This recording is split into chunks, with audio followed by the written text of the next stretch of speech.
Speaker Željko Reiner met today with representatives from the 13 parliamentary party clubs to work out the best way to proceed with Friday's scheduled session of the chamber, when PM-designate Tihomir Orešković will present his government's program and the members of his cabinet.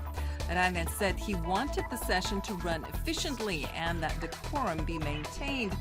He proposed that only club representatives take part in the debate rather than opening the floor to individual MPs, arguing that he wanted to keep the time frame at around 4 hours. Lawmakers are expected to vote on the new government on Friday.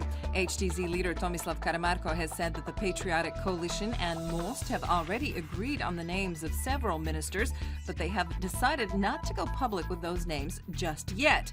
He also said that if countries further north on the migration route close their borders to migrants, Croatia would follow suit. Croatia's revenues in the first 11 months of 2015 amounted to 98.5 billion kuna, while expenditures were at nearly 105 billion, which puts the budget deficit at 5.7 billion kuna.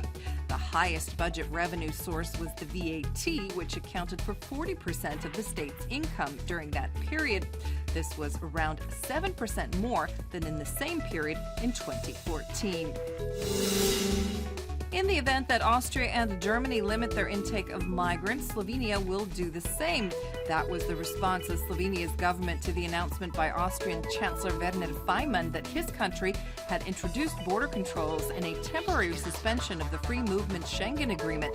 Slovenia's state-run news agency STA reported, however, that the government was downplaying the development and that its communication office said on Sunday that border controls were not a new measure.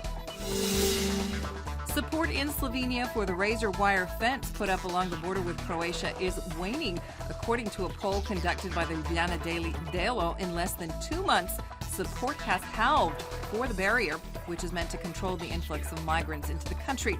A majority of Slovenes now believe the fence should be dismantled. The first Grand Slam of the season, the Australian Open, is underway. 2 Croatians are through to the second round. Marin Cilic defeated Timo de Bakker of the Netherlands by a score of 6-7, 7-5, 6-2, 6-4. His next opponent is Albert Ramos of Spain, who beat Croatian Borna Ćorić 6-2, 6-2, 6-3. Ivo Karlovic retired his match against Argentine Federico Delbonis, down 2 sets.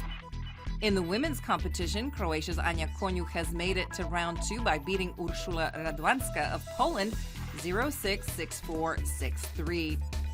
Croatia suffered its first defeat of the 2016 European Handball Championships last night, losing to Norway 34-31.